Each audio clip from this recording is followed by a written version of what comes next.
Okay, just let me. Hey, that's better. Hello. You probably want me to ask questions, be ready to ask questions, and I've just come off 2 hours of teaching a class, and I have not a cell in my brain that is functioning. What have you been teaching, John? Um, let's see. Uh, basically, radio engineering. All right, cool. Yeah.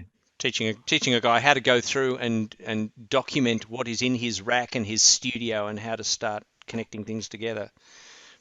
Awesome. So yeah, very cute. But 2 hours, yeah, that's a long, long session. Oh, well, no, it's shorter than it would be if it was live. Do you prefer doing online or in person? Hate it. I hate it. You hate Hate it. it. We've made well because a lot of what I've got to do is drawing diagrams. And if you're standing at a whiteboard going, okay, let's work our way through this, blah, blah, blah, blah, blah, blah, that's really easy. But trying to do that remotely Mm, is very hard. And in fact, I've been persevering with completely inappropriate tools, but hardware and software yep. for drawing stuff. So um, even just trying to do the equivalent of drawing on a whiteboard and then highlighting something and saying, oh, here's how the flow goes, just spotlighting a flow. That's actually not what most computer tools, drawing tools, are designed to do. No, they're definitely not. And with doing online learning, Yeah. on schooling, homeschooling, the teachers are really struggling with doing Yeah. that sort of stuff with the kids. Try highlight something, and they erase it, or they set the color for wrong. It's white on Yeah. white. You're like, what? Actually, what I'd really like is a tip for something like this, a stylus Mm, that has a capacitive end, so I can draw on a screen. yep, Because all the devices I've got are these, like that, which yep. is completely useless for drawing, or my finger, which is almost as useless. Yeah. Oh, your Mungo, why are you working? So, hi, Alan. Hi, Andrew. G'day, Will. Yeah. Hey, Joey. Hey, Cassandra. Hey.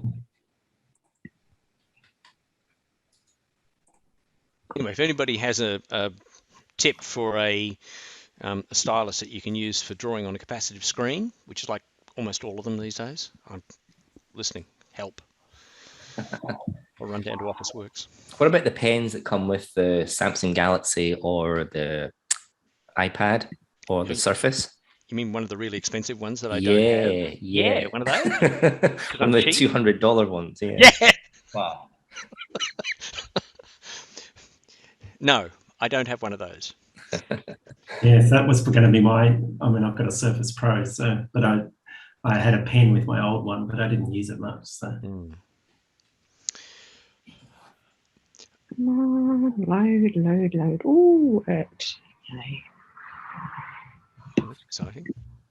I discovered that, as a result of successive trips to Aldi, I have 3 tablet drawing devices, none of which work the way I want. Yeah, I got a Samsung Galaxy A something tablet, mostly for my son because he likes like doing stuff, the games and the puzzles and things like that. But I thought, wouldn't it be great to hook it up with the pen to like one of the webinars so I can draw on it? But no, I got the cheap one that doesn't come with a pen. Oh well, that idea gone. Right. So welcome all.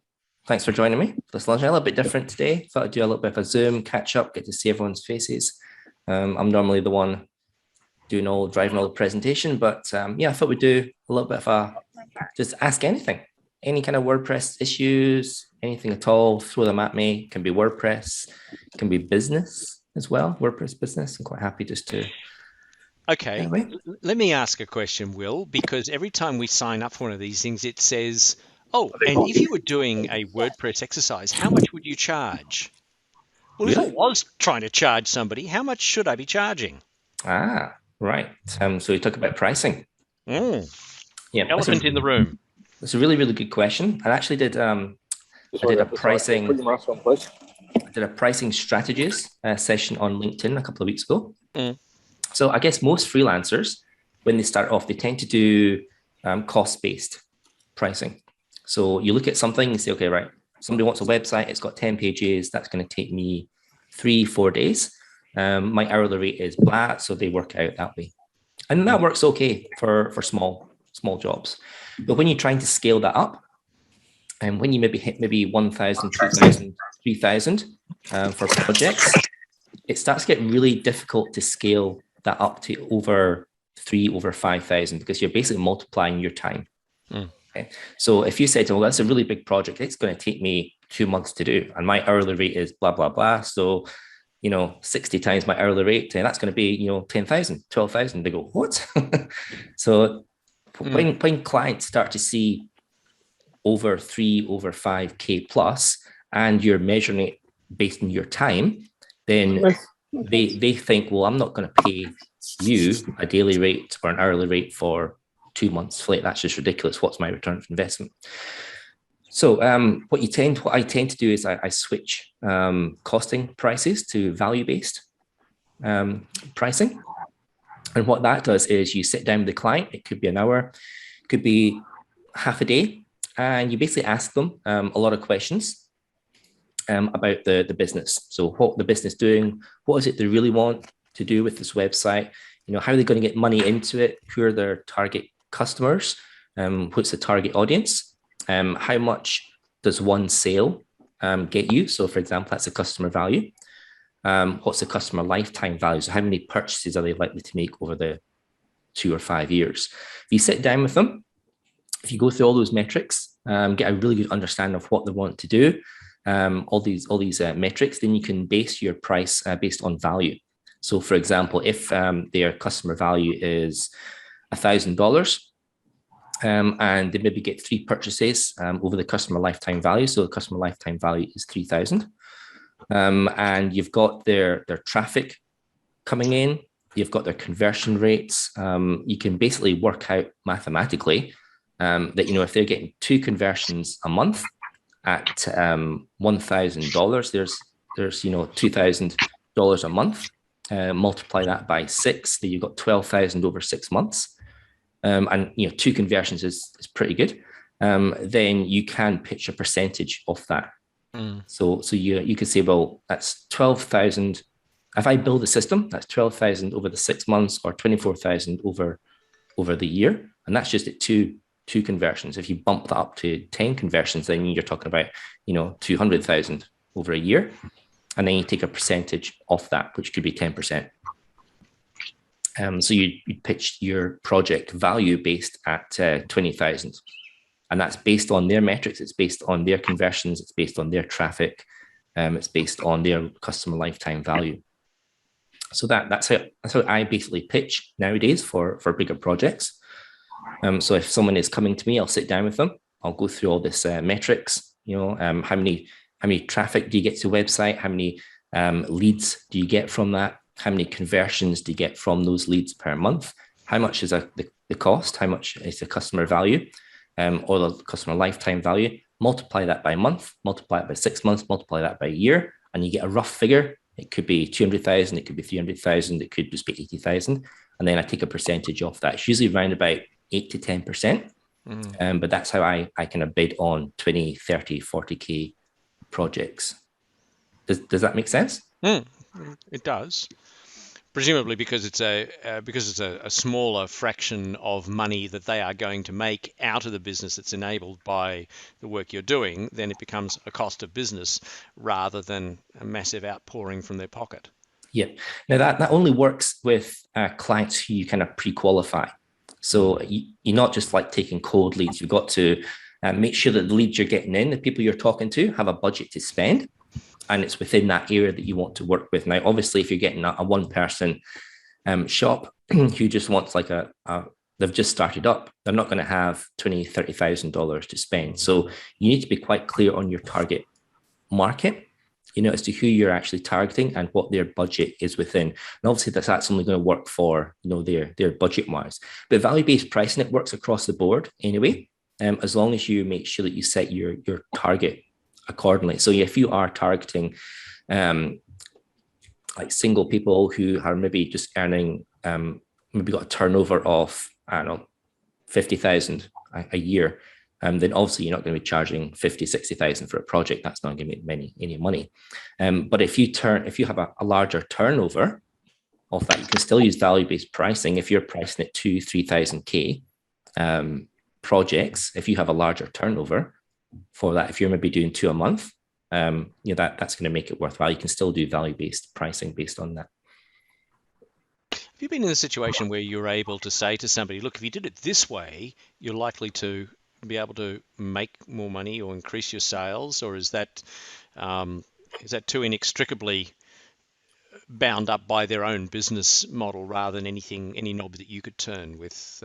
No, it's quite common. And this is why I do these discovery sessions, like at least 2 hours. That's why I say at least 2 hours. If it's a big complete company, I can sit down and say to them, look, it's going to be a paid 1-day session. But for most people, I sit down with 1 or 2 hours with them. And normally we'll discover at least one thing during the business process that they do that I can say, well, this thing that you're doing, I can automate that. I can put in a Zapier, I can pump that information into your Google spreadsheet and update your contact list. So how much do you spend on that? Okay, you spend 2 hours a week on that. How much is your daily, or how much do you spend? How much is your value? Then multiply that and say, okay, well, I can save you $5,000 a month just doing that one thing. So yeah, these discovery sessions are really, really useful, and I know a lot of people don't do them, but I think they're really, really useful because you can really get a good insight into the business, and you can find different opportunities that you can pitch to them as well. You just treat that as investment marketing. Yeah, completely.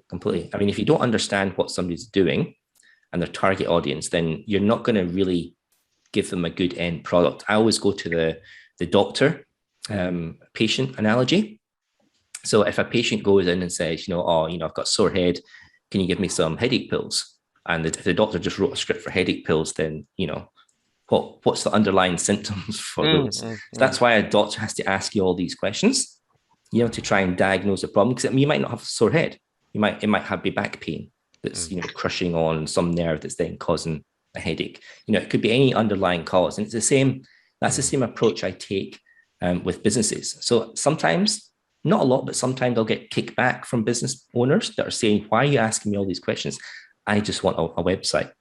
So then I explain to them, well, this process is understanding why you need a website. You might have a set of goals, which is great, but through discussing it, then those set of goals might change. Or, what you think of the understanding of the technology might not be quite right, because I'm the expert here in this technology. So let's, discuss what you want. Okay, well, what you mean by X, Y, Z actually is ABC. And so sometimes you do get kickback. It's just how you get around that for that. Be a little bit more diplomacy within chat and everything. So don't just take people for their word when they're coming to you for projects. Ask them a whole suite of questions. And sometimes that can help you pre-qualify as well. So if you're asking a business, how many website visitors are you getting a month? What's your conversion rate for that? How many turn from leads into actual clients? And how much is your main sale for that? If they don't have those metrics, that's a big red flag that they don't actually really know their own business model for that. I've sat down with plenty of people to say, what's your customer lifetime value? What's your conversion rate on these landing pages? And they're like, well, I don't know. I get get a couple of thousand, a month in the PayPal account. It's like, So that's a big red flag for people like that. Some people are shaking their heads, nodding their heads, going, "Yep, been there." That would be part of systems analysis anyway, wouldn't it? Yeah.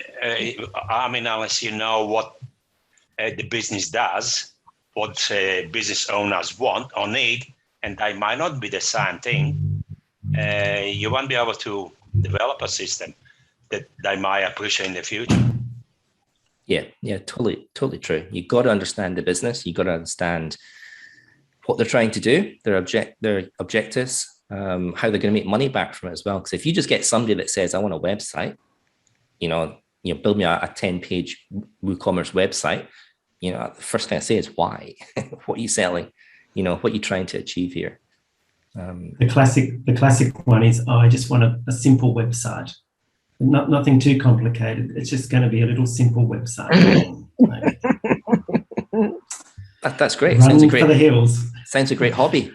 Yeah. How are you going to make money from that simple website? You're going to pay me to make this website. How are you going to get that money reinvested?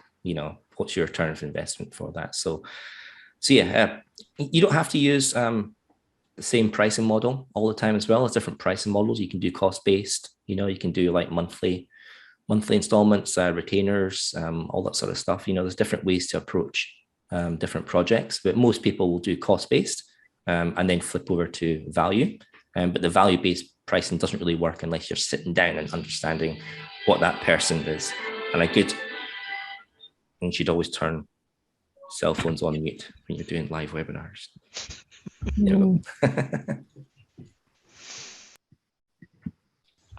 Sorry, I did a bit of a rant there on businesses and things. Does anyone else get any other questions?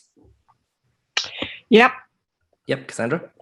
I want to know about abandoned cart plugins. Yep. And the more automated, the better. The more automated, yep. Let me see. I can't remember the one I use. And I've been looking at some of the plugins that I've got on my website, and I think that there's probably a plugin that probably can take out 2 plugins. I can probably. How do I go about working out what plugins I can use for other things that I've already got there? Yep. Is that a conversation with you outside of here, or? No, it's not. I can't even remember which one I use, and I do use one of them. Is it WooCommerce Recover Abandoned Cart? I think is the one that I use. Yep. So WooCommerce Recover Abandoned Cart is the one that I currently use. But I got a little bit of code as well. It depends what metrics you kind of want to measure and what things you want to do. I like the abandoned cart plugins that integrate with Zapier. So for me, when I'm looking at abandoned cart plugins for clients, it would need to have like a Zapier connection in there, or link in with WooCommerce Zapier, because what you want to do is try and automate stuff as best as possible. So if you've got a plugin that has within it the emails that sends out from WordPress, that's no good for me. You want to be recording who's abandoned the cart and then pumping that up to your mail system or your customer management system, CRM, customer relation management, and then getting that to send out emails. So you should have like an abandoned cart email sequence. So you can do that from HubSpot, can't you?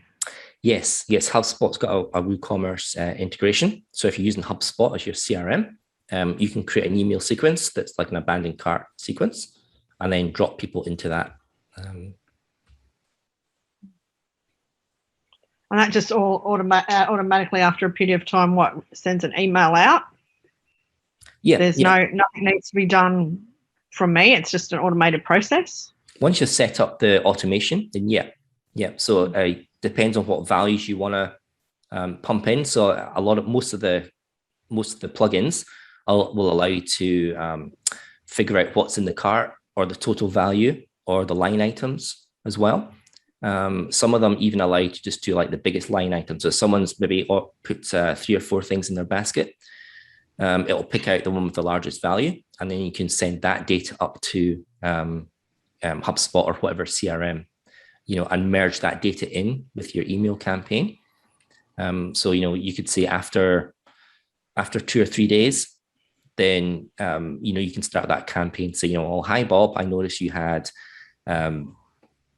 the screwdriver set at $69.99. in your cart. Did you forget to check out? Things like that. So you can drive them through the email list for that. The first one should be a very warm reminder. So it's like, hey Bob, you've got this stuff still in your basket. Did you forget it was in there? Just very, very general. Then if nothing happens from that, the second one could be a little bit more specific to say, you've got like 5 items in your basket. Here's the list of them. Go and click here. Here's a link to the checkout system for those, and you can just keep on your email sequence for those. For the abandoned cart, you probably don't want to go too much. I'd probably just do maybe a 3-week or 4-week campaign for that. Maybe like one. I think it's too long. That for my what I do, that would be far too long. That period of time. Yeah, you basically want to send them like one warm reminder to say, hey, you've got stuff in your cart. Click here, and then like a follow-up reminder that says, here's what you've still got in your cart. Actually give them a list of what's got in your cart, and that's dependent on the plugin that you use for that. And then maybe like a third follow-up one that says, you're depending on how long you keep stuff in the basket for. You could say, you still got stuff in your cart, that's going to expire in 48 hours or 24 hours and that. So go and check them out. Okay, cool.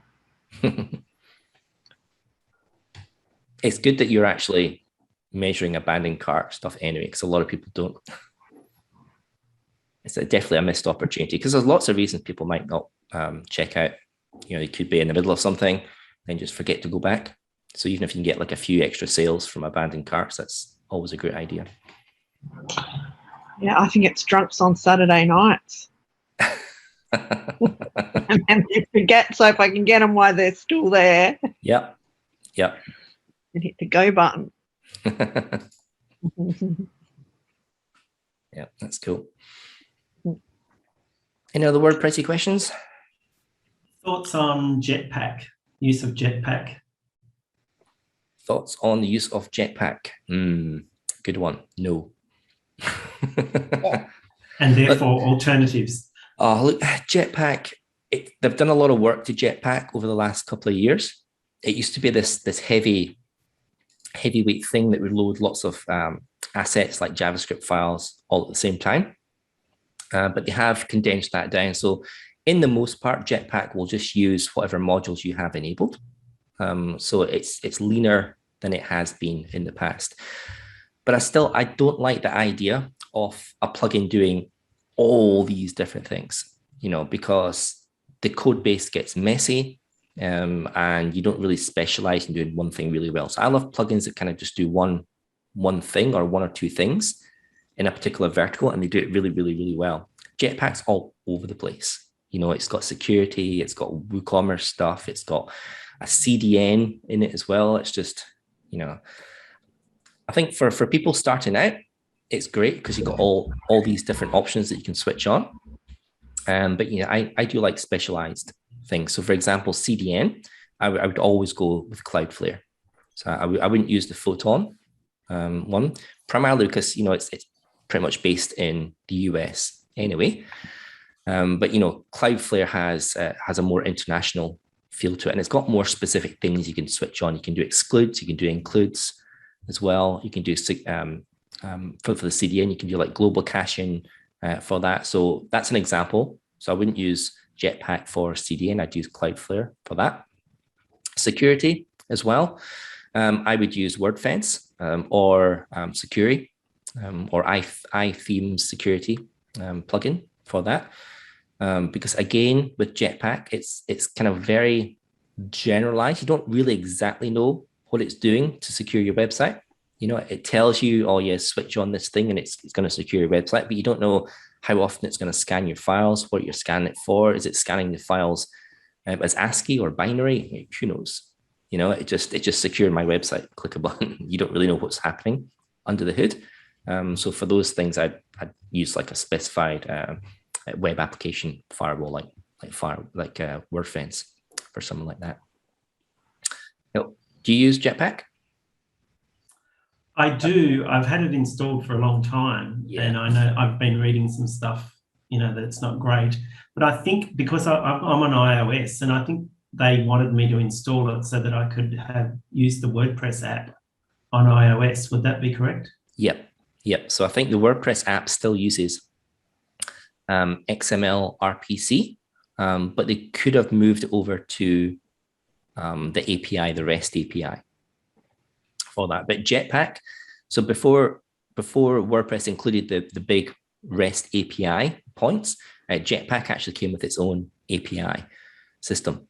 And that was based on XML RPC, which is a protocol that communicates. So you'd have to, if you wanted to communicate with your WordPress website, you'd have to kind of go through the Jetpack API for that. And that's what I don't like with Jetpack, is you have to connect more and more to a WordPress.com account. So even things like, I used to use VaultPress for the backups. And you used to be able to go to VaultPress, which is a product buy automatic for backups. You used to be able to buy a single license, download the VaultPress plugin, and that was it. It did your backups very nicely. But now you've got to buy a Jetpack license, which also comes with Akismet as well. And then you've got to create a WordPress.com account and link it through there, which means you've got to have Jetpack installed. And yeah, I don't like forcing your hand to install all these things. For just like one particular option, So it was a client of mine. I had them on VaultPress for many years. They went away from my WordPress website care service. Then they came back after a few months because they had a bad experience with someone else. So I went to spin up the VaultPress license, only to be told by the guys, they don't offer these anymore. You have to go through Jetpack. So then I had to install Jetpack, and then I got the license myself, but then you have to link the license with your own WordPress.com account, so that means that it was all manic. So I went, screw that, I'll go with another backup system. A Blog Vault, I think I went with. Yeah, good question. A lot of people use Jetpack. Yeah. And it's good for free stuff, I guess. But if you run like a big corporate website, it's probably not so good being able to link to WordPress.com accounts. So, Will, you just mentioned a very important keyword, which is free. And you've also just mentioned 3 plugin packages, whatever. So Cloudflare, which it really isn't a plugin, WordFence, Akismet.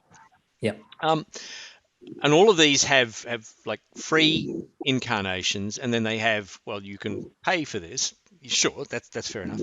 What is the point at which you should be paying rather than using free, or the point at which the free thing actually doesn't do anything for you? Pick those 3 because they're all quite commonly used. Yeah, so Cloudflare, let's start with that one. So the free one, you can sign up for free. So you get the basic caching for free. But then when you start to actually dig down into specifics, so if you've got a WooCommerce website, for example, and you're wanting to exclude certain things from the cache, then you come across something called page rules. Now, page rules allow you to be very specific in what you do with your pages, but for the free account, you're only allowed 3 page rules. So you've really got to choose what you want to do. If you've got like a couple of, maybe you've got like a dashboard for the customer that they log into, that they can see all their purchases or get their billing, you want to exclude that. You want to, of course, exclude your cart as well, and the checkout page as well. But that's using up your 3 page rules. So maybe you also want to do page rules for security. So you want to make sure that your WordPress admin is being as secure as possible, because Cloudflare's got rules for that. That's you kind of used up your 3 rules. So if you've got like a larger website that you're looking to protect stuff or exclude things from cache, then the free version of Cloudflare only goes so far. So then you need to purchase that one. For things like Akismet, or Word, Akismet. And so Akismet, the free version for that, it does stop a number of spam comments for free, but then if you only does a certain limit. So if you've got like a really busy blog, so if you've got like thousands of people visiting and commenting, then it's only going to grab a certain amount of spam for that. So you need to upgrade to capture more and to have more options as well. Things like filtering on bad keywords. So if you want to have a list of keywords that are automatically moved to spam, then your free version doesn't do that.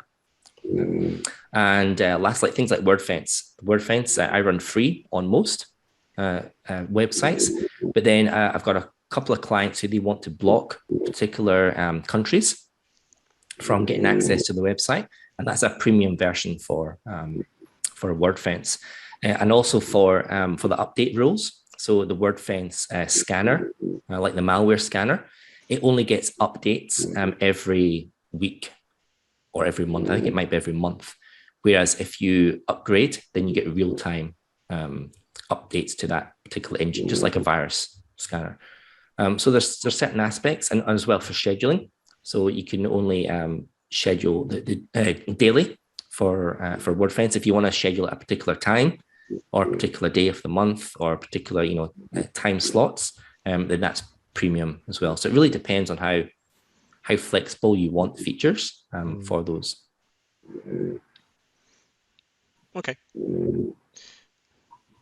Free. Thought for a future session though, the list of free things that you really shouldn't not have on your site.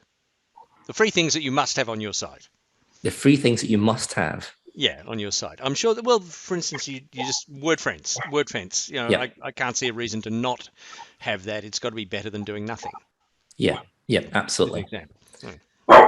And especially if you're going with a managed web hosting company, then they should be all over security. But there's no things like WordFence gives you all extra things. So it's like limit control as well, and they're actually scanning your particular. Someone's got a dog barking. That's Cassandra's dog. Oh, sorry. It's always going. I can hear the other one snoring.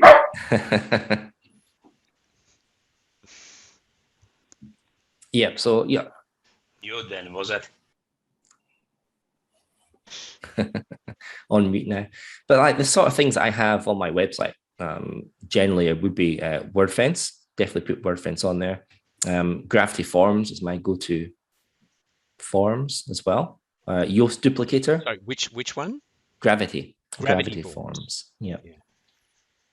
Yoast Duplicator or Cloner. I can't remember what it's called now. Oh, to duplicate.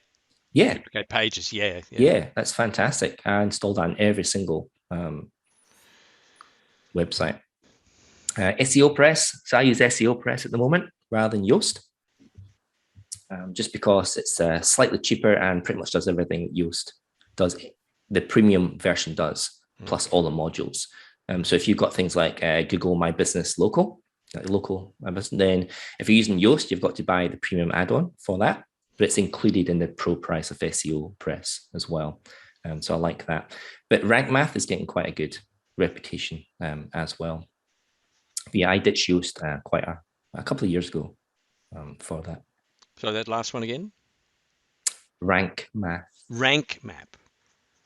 Okay. Yep. And another thing I have turned on all websites, and it's using WordFence, the free version, is Google Authenticator. So two-factor authentication.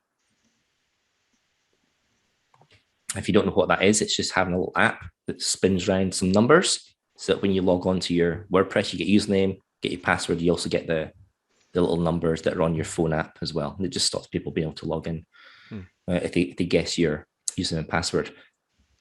Because there was a big security breach last week.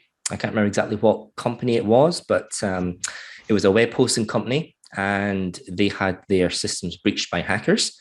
And not only did all their usernames, not passwords, but usernames and details get hacked, but this web hosting company were also scraping other details from their competitors' websites. So people who were hosting with their competitors, they scraped their website details to get name and email address and stuff. And they were storing that, so that got hacked as well. So it's about 1.5 million people got their names and emails all hacked for that, and some Those who are with the web hosting got the billing and things as well. So yeah, I'm very much keen on security. I always like to secure my WordPress websites. I don't like anyone having my username and email, because most people register with their WordPress by default is username and email. So once someone's got your email address, then that's 50% of the WordPress security that they've already got. So that's why I put two-factor authentication on everything. Yeah, that's a probably good topic for another time. Would be sort of default plugins or useful plugins to have. I like that idea. That was a good question, John. We try for good questions. I don't have any questions per se. I do have to apologise. I'm on my iPad and I've had all forms of difficulty trying to get on. But I just want to take an opportunity to say thank you to you for everything you've done over the last year with all your different WP quickies and stuff. I've learned so much from you, and I'm so grateful for the time that you put into it. So I just wanted to say thank you. I've probably got a stack of questions that I could ask, but I'm just enjoying meeting everybody else. And just thanks, Will. That's all I wanted to say. Thanks, Derry. I appreciate that. Go on, ask the questions. Go on. Ask one question. I don't even know where to begin. Like throughout the year, there's been so much stuff. 2FA, best backup plugin. I think I've changed 3 times this year based on your recommendations that you've given. WordFence I've used based on one of your recommendations as well, and I absolutely love it. Look, there's been so many other things. I like John's suggestion of the best free plugins to put on. And I think the other question, I can't recall who asked it, but the other question about when do you decide that it's worth paying for the plugin with those WordFence options that you talked about before. There was a couple there that I certainly tried as well. The uptime monitor, and there was a couple of SEO options and things that were on there as well. They're only like $1 a month per site. Yeah. But there was a couple there that I tried as well. But and the first question about how much do you charge for the site, because I know every time I fill in that form to come to one of your things, this is how much do you charge, and I always write not enough, because I always end up doing a job and I always end up sitting there going, I didn't charge enough for this. So they're all really valid questions and really valid points. So that's been awesome. Yeah, so maybe I should run another pricing webinar. Yeah, that would be awesome. Because you can pretty much charge what your market can take, but you've got to really know what other people charge and the value that you're giving to people. You can't just throw a number out there, say $100,000, for a website, and without backing up with metrics and numbers. So, well, I lost a job the other day because the fellow said, I got another quote from another company. They're charging 4 times more than you, so they must be better than you. So I'm going to go with them. On you go. I said to them, I can charge you the same amount if you want. But I said, you're still getting exactly the same work, 4 times the amount. It was just, it was ridiculous. Yeah. So you can't overcharge and you can't undercharge, because they will think of you as an amateur or That's somebody exactly starting right. out. That's exactly right. But this fellow's perception was just because the other company was charging so much more, that they must be so much better. So anyway, I'm waiting for him to come back. Yeah, no, that is it is a perception as well. I mean, if you are too cheap, then people can put you into that particular basket of quality. But I guess what I would ask the client, if that was me, I'd ask them, what did the people have? What did other people have in the proposal that convinced you that number was a good number? Because you obviously can't see the proposal. So I'm assuming that they had lots of metrics in there that they could that pushed their price point over compared with yours. So just like I was talking about, they'd probably have metrics like, traffic site conversions, customer value, because there would have to be a point where that person looked at that number and said, that's doable. I can afford that and I can make money from that, whereas they looked at your one for the price point that was lower, and perhaps I don't know what your proposal said, but maybe you didn't have enough metrics to kind of base that The issue was it was a Google Ads proposal that I put forward, and I put in conversion metrics where the other fellow put in purely clicks, and he said, "I guarantee I'll get you so many 100,000 clicks on your website." Okay. And I said to the customer, I said, "Well, clicks are great, but I said, there's no point getting people clicking to your website if they're not the right people." And he said, "Yeah, but this guy's told me that this is why you can charge so much money, because he's going to get so many clicks." And I said, "Okay, well that's fine." I said, "But what conversion value?" And he sent me the report that the guy did. Yep. And all it says was how many clicks you get to, how many times his ads appeared in Google and how many times it's been clicked on. Yep. I said, "But how many of them became a customer?" The other thing too that your customer probably doesn't understand as well is that price per click and how many clicks that they're going to get, and it's going to erode the margin of their product depending on what it is that they sell. Yeah, correct. I have people all the time trying to sell me price per click. Yep. I just crack up laughing because in an hour I could get 10 clicks and there's my margin on that product gone. That's correct. That's exactly right. So, but yeah, that's all it was. It was somebody, but it was just the customer's perception. And that was something that I actually was quite interested in. And particularly, every time I come on this thing when it says, "How much are you charging for a project?" So that was a really good question to ask. Not only based on what we charge, but also based on what a customer's perception is of what we do. And why do you want a website? That was a really good point as well, because a lot of people don't understand. They just think, they need a website. Yeah, and I think too, people don't understand that you need 3 types of people to build a website too. You need like an SEO specialist, then you need someone that can do all the plugins and stuff behind it, and then the stuff to make it look pretty. They're 3 different lots of people. Not many people can do the whole 3 things very well themselves. And everything is so easy. I mean, I could do that in one day. Look at this, just a 1-page website. That's kind of a perception. Yeah. As well. Yeah. I mean, you're gonna come across people who are going to defy logic. For example, that one that went with somebody who got 4 times the price for less guarantees, I think is crazy. But you just got to learn from that. That's their choice.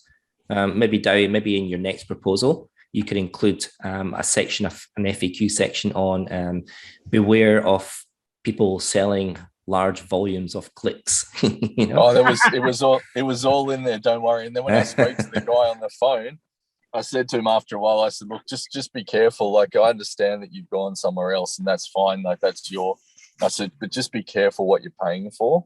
Yeah. Because just because you're paying a lot of money doesn't necessarily mean you're getting value for money." Exactly. That client could be taking a quarter of that money and giving it to someone to sit there, and just click on links. That's right. Yeah. Pay some people in the Philippines because they've got quite a low rate. Pay 10 people just to sit there and click on this client for the next 6 months. Yeah. But they are getting a set of knives as well on top of that, aren't they? Probably. Free pen. Yeah, it's all flexible, it's all dynamic. You just gotta learn and go with it. Sometimes you win things, sometimes you don't. Just put it down to knowledge, experience. That's all experience. You got to be gracious when you walk away from it as well. And that's what I said to this guy as well. I said, "Look, that's fine."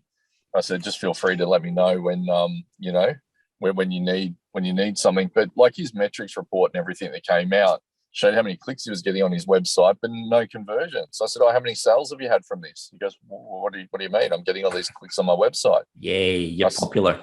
Yeah, and I said, "Well, that's really good." And I said, "But are they the clicks you want?" "Yeah, I look at all the hits I'm getting on my website." And I said, "Oh, that's really good." Anyway, I'll hear from him again. It's just a matter of time. But put him in an email campaign. What was that? Sorry? Put him in an email campaign that's maybe got 4 or 5 emails that talk about how important conversion is, and monitoring that and monitoring all that sort of stuff, and just drip feed that over the next 2 or 3 months. Well, that's probably a really good question for you, Will. In terms of your email campaigns and stuff, have you got a preferred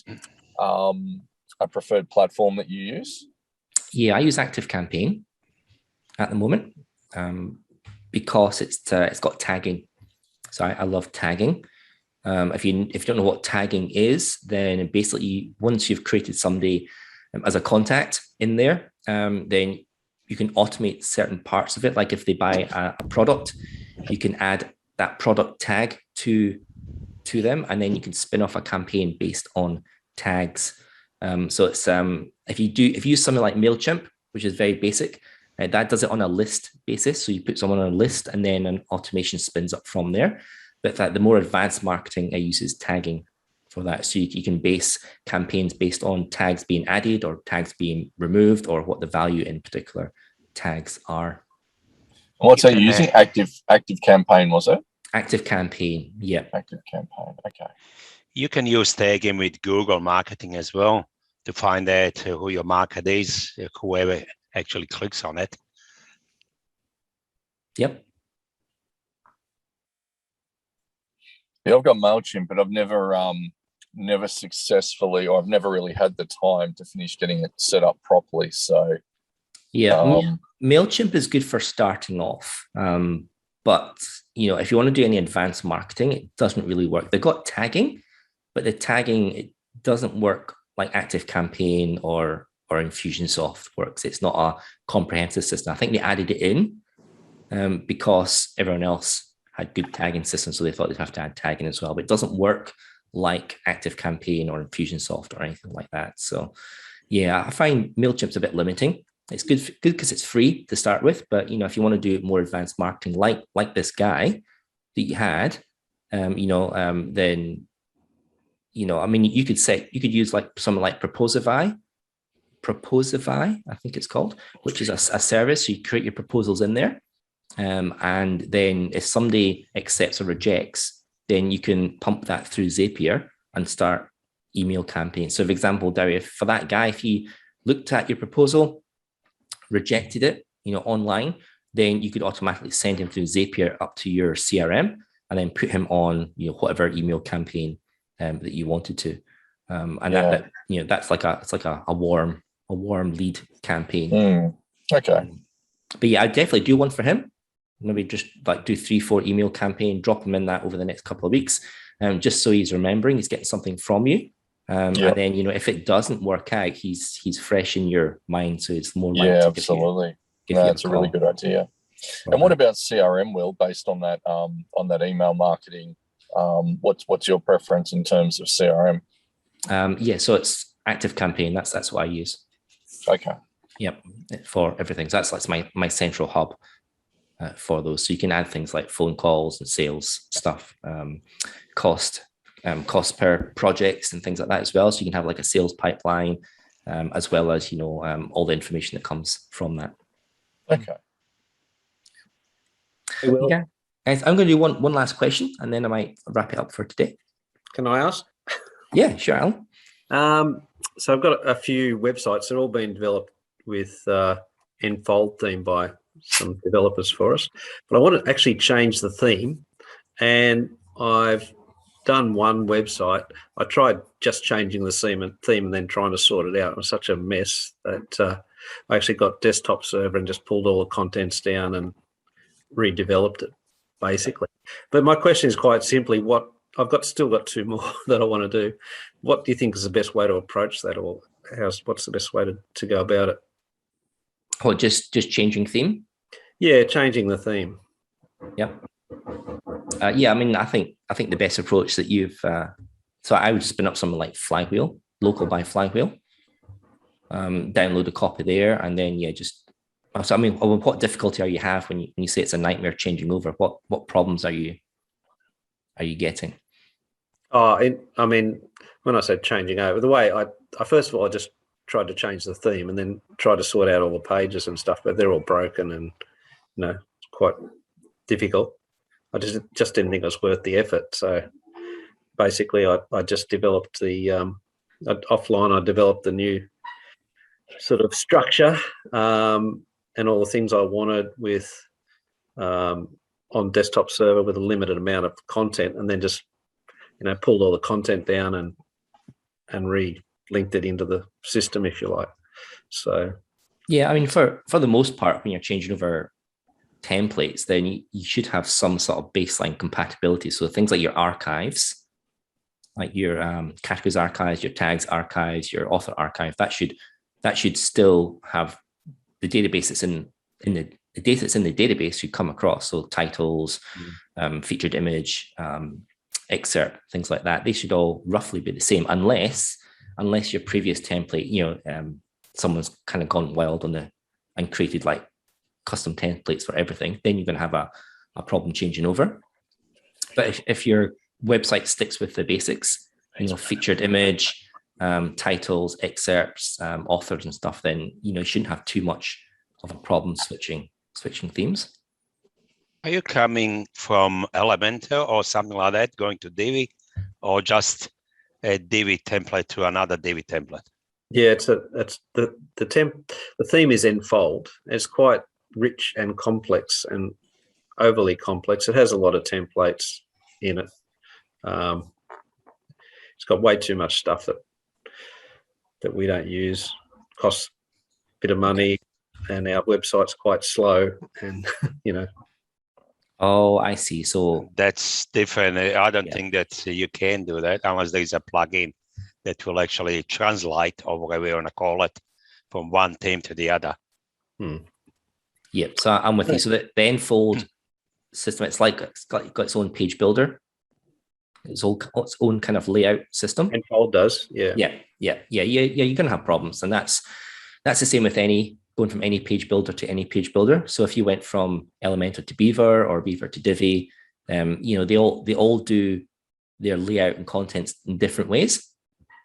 But you're always going to get the baseline content. So if whatever the WordPress editor has, so your title and your blocks or your edit or your main content, you're always going to be able to bring that over. All those kind of whiz bang things that the page builder gives you, you're either going to have to rebuild or look online, see if someone's got like a converter, as John was saying.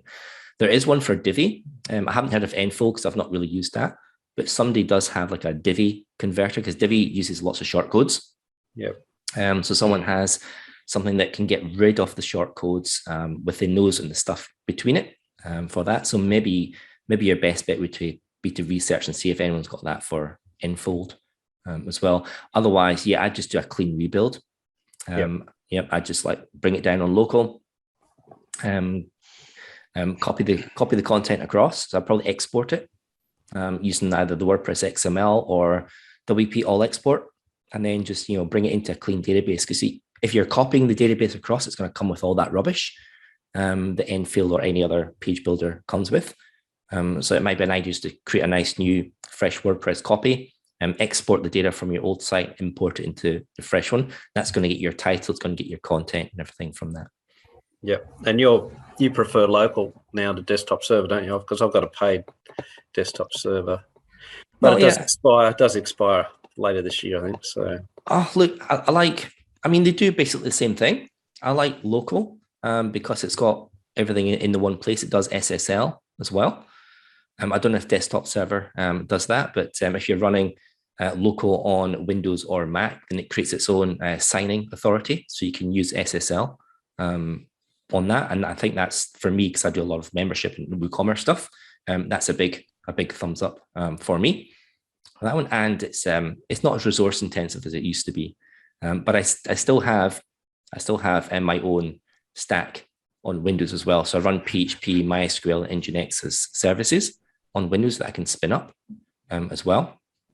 I used to use local way back when it first came out, but I had a problem with using Dropbox, and I use Dropbox with my project files so I can sync it with my other devices.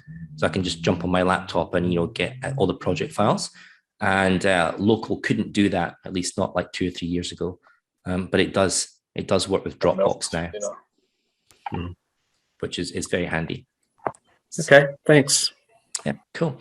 Okay, guys, thank you so much for joining. We went a little bit over, but that's all right. It's nice to see your happy, smiley faces for a change. It was good to be able to meet everyone, Will. There's so many names that pop up all the time, and it's nice to actually put a face to it. So, yeah, absolutely. We'll probably do another one around about Christmas. I think I've got a Christmas Zoom scheduled up for that as well. So, bring your own drinks. Absolutely. Bring your own eggnog. whatever it and is. your own Christmas background and your Santa hat. Yeah. I like it. Sounds good. That's a great idea.